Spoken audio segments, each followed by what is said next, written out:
Have you ever been weighed down by a weariness so profound it seeps into the very core of your soul, so deep that no amount of sleep or rest could ever touch it? If this message is reaching you now, know it is no accident. This is a divine calling, a sacred invitation from your higher self. Your spirit has been sending out a silent signal of exhaustion, a frequency that has finally broken through the noise of your daily life. This is not ordinary tiredness. It is a soul-level fatigue that hums quietly in your bones, a sacred burden you've carried for so long with quiet strength that you've forgotten what it feels like to stand unburdened, radiant, and free. Maybe you've told yourself it's just stress, just a phase, or that you simply need a break, but this is so much more. This exhaustion is a holy alarm, a loving message urging you to recognize that you are carrying not just your own weight, but the unseen burdens of others' burdens that were never yours to bear. If these words resonate, if your heart recognizes this truth, you are not alone. You are part of a growing tribe of awakened souls ready to lay down this weight and reclaim their lightness. Declare your readiness now. Write, "I am ready to release the weight," or 777 in the comments, and step into this sacred new chapter of freedom. Now, let's speak honestly about this tiredness, not as a fleeting moment, but as a constant vibration living inside your body. Can you feel it as you read this? That subtle, unyielding tension, the clenched jaw you barely notice grinding in your sleep, the restless coil of anxiety tightening deep in your gut. These are not your own burdens, yet you have carried them as if they were. They are the spiritual residue of every worry, every unspoken word, every emotional storm you've absorbed for others. This invisible weight sits heavy in your chest, like a second skin of spiritual armor fused so tightly with your being you forget it's there until it aches with crushing pressure. It is not born from your own struggles, but from the immense, relentless responsibility you've taken on to hold the emotional balance for everyone around you. You pretend it's nothing, you learn to breathe shallowly so you won't disturb this suffocating heaviness, and you keep moving, hoping to outrun it. Yet, every "I'm fine" you say is a carefully crafted shield, a plea for relief that goes unheard. Your entire being screams for a sacred pausier moment to simply be without carrying the world on your shoulders. But why do you keep going? Because somewhere along the way, you were taught a lie, that your worth depends on your ability to endure, to fix, to hold it all together no matter the cost. You are not lazy. Let that truth wash over you like a healing tide, cleansing the deepest, most hidden corners of your soul. You are not broken, nor are you failing. The radiant, liberating truth that the universe urgently wants you to hear is this: you have been operating at a relentless, high frequency of emotional and spiritual output for so long that you've completely forgotten what true, restorative rest even feels like. You, dear soul, have become a lighthouse, a beacon of unwavering, pure source light guiding countless lost ships through their darkest storms and thickest fogs. Your brilliance has been a sanctuary for friends drowning in crisis, family caught in chaos, and colleagues overwhelmed by life's relentless waves. They see your light and instinctively seek its steady warmth, its promise of safety. Without even choosing this role, you became the emotional emergency service, always on call, the one who can handle it, the one whose shoulders are strong enough to carry any burden. But have you ever paused long enough to ask, who tends to the lighthouse keeper? Who refills your sacred lamp when your own energy fades? The cruel irony is that while you've been a sanctuary for everyone else, you've left yourself stranded with no refuge when your own storms arise. The world has come to rely on your boundless strength, and you have played this role with such fierce, unconditional love and dedication that it has become your identity, one of constant vigilance, always anticipating the next crisis, always preparing for the emotional fallout just in case. No wonder you are profoundly exhausted. You've been doing the sacred work of many souls, carrying burdens far heavier than you were ever meant to bear, and you have done it all alone. And here lies the most profound and perhaps most challenging truth for a soul like yours to accept. You were never, ever meant to hold this much. This was never part of your divine assignment, not all at once. Not for this agonizingly long, and most certainly not without a sacred, dedicated space and practice to process, to release, to transmute the heavy, foreign energies you so willingly absorb. Your divine blueprint, the sacred energetic signature that you brought into this world, was meticulously designed for creation, for joy, for expansion. It was not designed for this level of sustained, external emotional labor. You carry the unspoken, unrealized expectations of your parents, a weight passed down through generations. You carry the unhealed, festering wounds of your friends, taking on their pain as if it were a sacred duty. You carry the volatile, unpredictable moods of your partner, constantly walking on eggshells to maintain a semblance of peace. You carry the pervasive anxieties of your children, feeling their every fear as if it were your own. You carry the heavy, suffocating weight of their reactions, their judgments, and even their pregnant silences, which you meticulously and obsessively decode, always searching for what you must have done wrong, for how you must have inevitably failed them. And on top of all that, you carry the crushing, self-inflicted guilt of needing time for yourself, the guilt of daring to say no, the guilt of not being the perfect, inexhaustible, ever-present, divine being that others have unconsciously and unfairly come to expect you to be, and yet you continue to carry it all. You have convinced yourself that this is the definition of love, that this is the true meaning of responsibility, that this is what it means to be a good person, a good friend, a good partner. But the universe, in its infinite love for you, whispers a different, more liberating truth. This is a form of sacred self-abandonment. This is the slow, quiet, insidious act of erasing your own divine essence, one absorbed, foreign emotion at a time. This kind of strength, the strength that is born from enduring what should never have been endured, is not a noble virtue to be celebrated. It is a deeply ingrained, destructive pattern that is dimming your light. It systematically disconnects you from the sacred compass of your own needs, the quiet whispers of your own desires, the vibrant pulse of your own joy. It convinces you that your value is conditional, tied directly to how much you can handle before you finally, inevitably, break. It makes you feel profoundly guilty for the most basic, fundamental human requirement, taking sacred, loving care of yourself. And the longer you continue to live this way, the more your beautiful, intelligent body begins to scream the truth your mind has been so desperately trying to ignore. The chronic, unrelenting tension in your shoulders. That is not just stress. That is the physical, tangible manifestation of the emotional and psychic loads you have been shouldering for others for years. The persistent, heavy pressure in your chest. That is the accumulated energy of every word you have swallowed, every boundary you have failed to set, every single time you have said yes with your lips while your soul was screaming a desperate, resounding no, and the persistent, debilitating fog in your mind?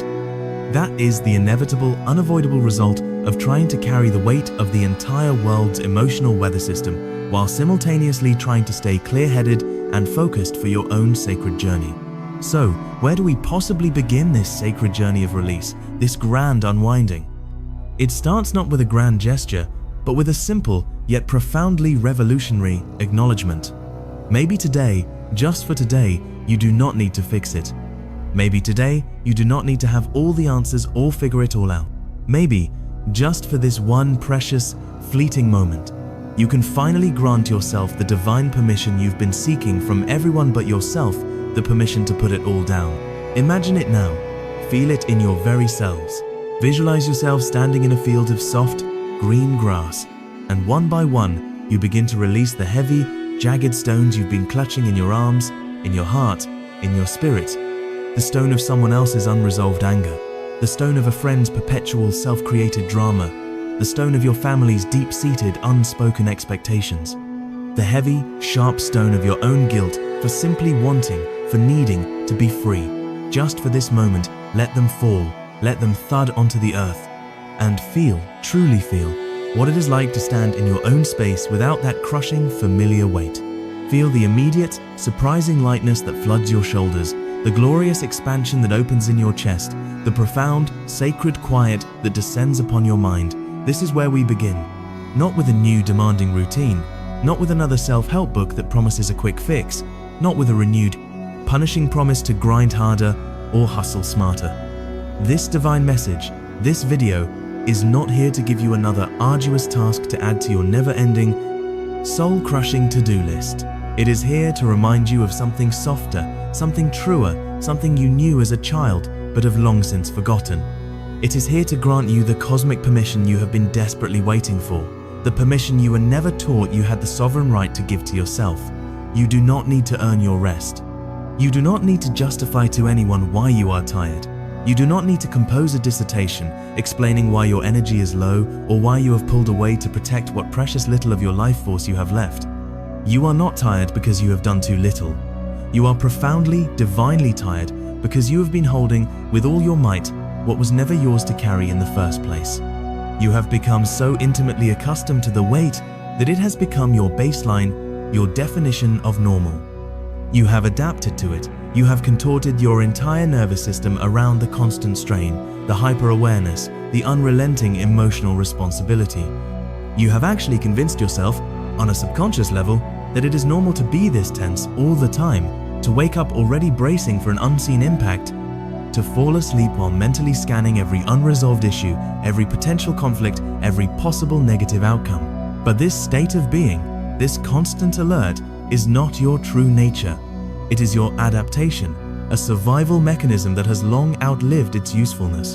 And the most frightening part of this entire dynamic is not just that you are carrying too much, it is that you have begun to forget who you are without the immense weight. You rationalize your fatigue, thinking you're tired because you didn't sleep well, but the deeper truth is you never truly let go, not even in your deepest states of rest. Your physical body might be still, but your mind, your spirit, and your energetic field are still out there, tirelessly working, playing the roles of peacemaker, problem solver, and caretaker, even when no one is consciously asking you to. Perhaps no one in your entire life has ever told you this, so let these words sink in. You are allowed to stop. You do not need a panel's permission to feel overwhelmed. You do not need to wait until your life falls into complete disarray before you grant yourself the sacred space to simply breathe. The core problem here is not that you are weak. The core problem is that you have been strong in all the ways that have slowly, silently, and systematically eroded the very foundations of your own soul. You have been strong in your stoic silence, strong in your relentless overfunctioning, strong in how much pain and dysfunction you can tolerate before you ever dare to ask for anything in return. But please, hear this now. Strength without sacred boundaries is not a virtue, it is a form of slow, spiritual suicide. This kind of overwhelming tiredness is not solved by a simple nap or a weekend away. It is healed by a profound and conscious act of release. It is healed by choosing, sometimes for the very first time in your entire life, to look at a burden someone else is trying to hand you and say with quiet, unshakable, and unapologetic conviction, "This is not mine to hold." And maybe this whole process isn't about dramatically walking away from your entire life. Maybe it's just about walking away from the version of yourself that tragically believed being perpetually exhausted was the non-negotiable price of admission for being loved and accepted. Maybe, just maybe, it's about a sacred homecoming to all the beautiful, vibrant parts of yourself you left behind while you were so busy being everything for everyone else. Can you imagine what that feels like? This process of letting go is not always a dramatic, earth-shattering moment of revelation. More often than not, it is a series of subtle, quiet, and almost imperceptible shifts that are invisible to anyone but you. It looks like saying no to a request and then not spending the next 3 days consumed by guilt. It looks like not rushing to fill the uncomfortable silence in a conversation after you have expressed a difficult truth. It looks like the sacred ritual of sitting in your car for 5 extra minutes before walking into your home, not because you are avoiding what awaits you, but because you have finally, consciously, given yourself the sacred space to just pause, not to perform. It is the moment you realize someone has pulled away from you and you stop the immediate, frantic spiral into self-blame, understanding that their energetic shifts are their own journey and not a reflection of your inherent worth. It is when you stop trying to exhaustively explain your feelings to people who have already demonstrated that they are not capable of or interested in understanding you. You stop the cycle of following up, you stop chasing for approval, you stop rushing in to fix every problem because you realize deep in the core of your being that their comfort is not, and never was, your cosmic responsibility. And as you begin to consistently practice this sacred act of release, you will notice something truly miraculous begin to happen. Your body, your faithful vessel, starts to trust you again. Your overloaded nervous system begins the slow, gentle process of recalibrating back to its natural state of peace. Your inner self, that quiet, wise part of you that has been whispering, "Please just slow down," for years, finally exhales a breath it feels like it has been holding for a lifetime. You start waking up in the morning without that immediate familiar wave of dread washing over you. You stop the relentless, exhausting habit of overthinking your value every single time you set a healthy boundary. You learn how to exist in the world without constantly and fruitlessly monitoring the emotional temperature of every single room you enter. The profound truth is, you never actually needed to fix everything. You just needed to feel safe enough within yourself to finally stop trying, to stop gripping so tightly, to stop proving your worth through self-sacrifice, to stop explaining yourself out of the deeply ingrained habit of being misunderstood and misperceived. And when that deep, unshakable sense of inner safety returns, a safety that comes not from external validation but from a profound, unwavering commitment to your own soul, you will discover something even more profound and liberating. You're not just not tired anymore. You are finally, truly here, present, clear. Still carrying things, of course, because that is the beautiful, challenging nature of this human life, but you are now only carrying the burdens and responsibilities that are actually, truly, divinely yours. Your mind, which was once a chaotic, noisy battlefield of relentless what-ifs, catastrophic scenarios, and self-recriminating should-haves, begins to quiet down to a gentle hum. You start becoming a participant in your own life, not just a manager of it. You no longer feel the compulsive need to mentally rehearse your worth or replay old, painful conversations on a loop to decode what someone really meant. The debilitating mental clutter clears, and in its place, something softer, more expansive arrives. You become curious instead of perpetually anxious. You feel a glorious, open space in your head again, a space for creativity, for joy, for presence. You start noticing the intricate beauty of the moment instead of just managing its potential for disaster. Even the very foundation of how you make decisions begins to transform. You are no longer making choices based on the heavy frequencies of guilt or fear or the desperate, insatiable need for external approval. You begin to say yes only when it is an honest, expansive, soul-aligned yes, and you learn to say no when it is the kindest, most loving, and most necessary thing you can do for yourself. With every one of these small, courageous shifts, your mind, your body, and your spirit start to trust you again. They trust that you will rest before you collapse. They trust that you will speak your sacred truth without wrapping it in layers of apology. They trust that you will choose the clarity of your own inner knowing over the exhausting performance of overexertion. Your internal world stops its frantic shouting and, finally, for the first time in a long time, it begins to listen. And in that sacred inner listening, you discover the most powerful and life-altering truth of all. Not everything you carry is yours to process. Not every emotion that fills a room belongs to you. And not every relationship in your life requires you to shrink yourself into a more palatable form just to keep it intact. What if the true strength you have been so desperately chasing was never about how much you could possibly hold, but about how much you are finally, courageously willing to let go? What if your true peace does not live at the top of the treacherous mountain you have been forcing yourself to climb day after day, but at the very bottom of everything you have been so terrified of feeling? You were never meant to carry it all. This is your divine permission slip to lay it down. Now is the time to remember your lightness. Now is the time to release the weight. Now is the time to come home to the magnificent truth of who you are.